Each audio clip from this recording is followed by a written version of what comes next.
Bonjour à toutes et à tous, bienvenue sur Grand Lille TV. L'invité du jour aujourd'hui pour parler des services à la personne d'un secteur qui recrute aujourd'hui dans les Hauts-de-France. Sophie Simoins-Maillot, bonjour. Bonjour. Vous êtes responsable de l'agence Coviva, spécialisée dans les services à la personne. Alors je le disais, c'est un secteur qui recrute, mais qui a pourtant du mal à recruter. Déjà, si vous deviez un peu présenter votre agence et plus largement présenter les services à la personne, ça consiste en quoi ? Oui, je vais vous expliquer. Donc, pour les services à la personne, aujourd'hui, je vais me concentrer sur les activités dans un premier temps. Donc, on fait tout ce qui est aide ménagère. Oui. Donc, aide ménagère, c'est tout ce qui est aide au quotidien chez nos personnes âgées ou handicapées. C'est le ménage au quotidien dans le domicile des personnes âgées. Ensuite, vous avez tout ce qui est auxiliaire de vie. Donc, c'est tout ce qui est aide au lever, aide au coucher, aide à la toilette et transfert. Et après, vous avez aussi le portage du repas.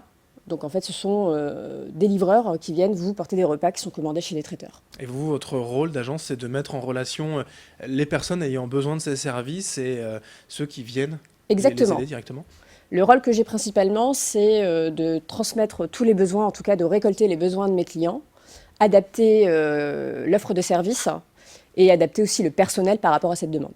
C'est vrai que la demande, on en a déjà parlé dans divers sujets sur Grande Lille TV, ici même dans les médias. Il y a de plus en plus de besoins dans ce secteur des services à la personne. Alors oui, c'est un métier en plein boom. On a pu remarquer qu'il y a quelques années, en tout cas pour le département du Nord, il y avait à peu près 70 structures. Aujourd'hui, on en est à 270 structures sur le département.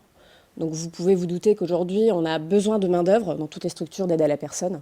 L'explication, c'est quoi ? D'abord le vieillissement de la population, le maintien aussi à domicile souhaité par les familles ? Exactement. C'est ni plus ni moins que les personnes âgées qui restent de plus en plus à domicile, les services hospitaliers aussi qui font de plus en plus de retours à domicile pour les maintenir à domicile le plus longtemps possible, puisque ça génère des frais après aux hôpitaux.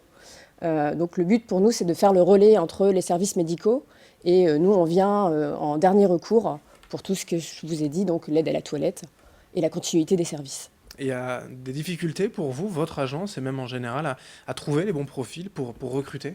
Alors malheureusement, oui. En tout cas, j'ai beaucoup de mal à recruter de la main-d'œuvre qualifiée. Ouais. Aujourd'hui, j'ai des candidatures, mais ce ne sont pas forcément des candidatures qui sont ni qualifiées et ni avec de l'expérience, ou même pas le diplôme. Donc aujourd'hui, c'est un métier qui s'est professionnalisé, donc on a besoin de main-d'œuvre qualifiée. Oui, il y a des diplômes, il y a des formations, on ne peut pas comme ça, d'un seul coup, juste aller porter les repas, juste aider des personnes âgées. Il y a quand même une formation en amont. Oui, malheureusement, on ne peut pas prendre la première venue ou le premier venu. Oui. Il faut un minimum d'expérience ou tout du moins une formation pour pouvoir démarrer ce métier. Généralement, ce sont des contrats de professionnalisation, de qualification qui mènent après à pouvoir déboucher sur un CDI à temps partiel dans une entreprise de service à la personne comme la nôtre. Des profils également types sont recherchés, j'imagine des qualités humaines, des qualités sociales aussi. Oui, alors les qualités humaines, c'est indéniable, ça fait partie de 200% de la personne. En tout cas, chez Coviva, IMDSAP, c'est vraiment ce qu'on recherche, c'est les qualités humaines avant tout. Et ensuite, ce sont les qualités techniques, avec deux profils différents pour les aides ménagères et les auxiliaires de vie. Auxiliaires de vie beaucoup plus expérimentés.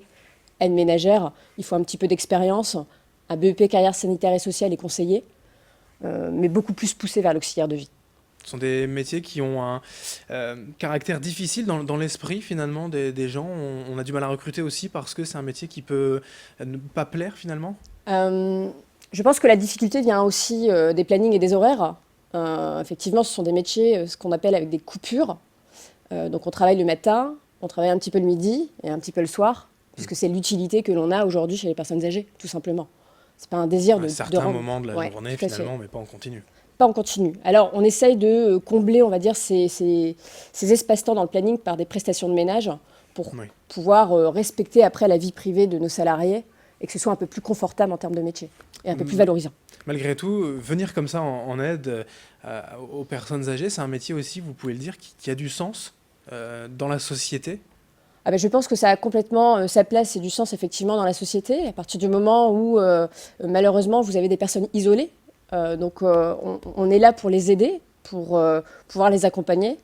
Ce sont des petites prestations, des fois un peu plus longues, mais ça nous permet de rendre le quotidien beaucoup plus agréable aux personnes âgées. Donc oui, ça a toute son utilité dans la société, bien évidemment. Et pour attirer des candidats, qu'est-ce que l'on peut dire ? Justement que ce métier a du sens en termes de responsabilité, de possibilités de recrutement déjà, mais de rémunération, qu'est-ce qu'il y a à dire ? Alors vous avez dit tout avec votre phrase. Ouais. Effectivement, c'est vraiment les valeurs humaines avant tout. Donc on a vraiment un métier qui est valorisant.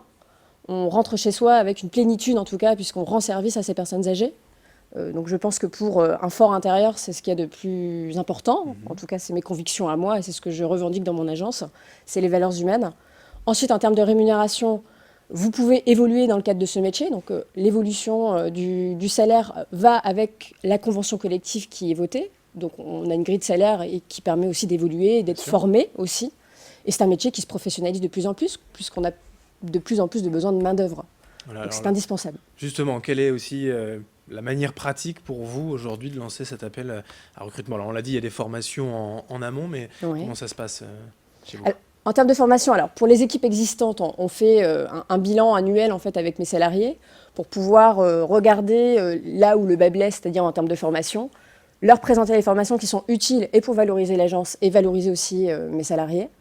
Et pour les futurs salariés qui seraient intéressés à venir dans mon agence, bien évidemment, ce sont des choses que l'on regardera pour pouvoir les former, les spécialiser à ce métier. Directement chez vous, vous avez des chiffres à nous donner de besoins de recrutement? Combien de personnes, par exemple, aujourd'hui même, dont vous auriez besoin? Alors aujourd'hui, j'aurais besoin de 2 auxiliaires de vie et 2 aides-ménagères, dans l'absolu.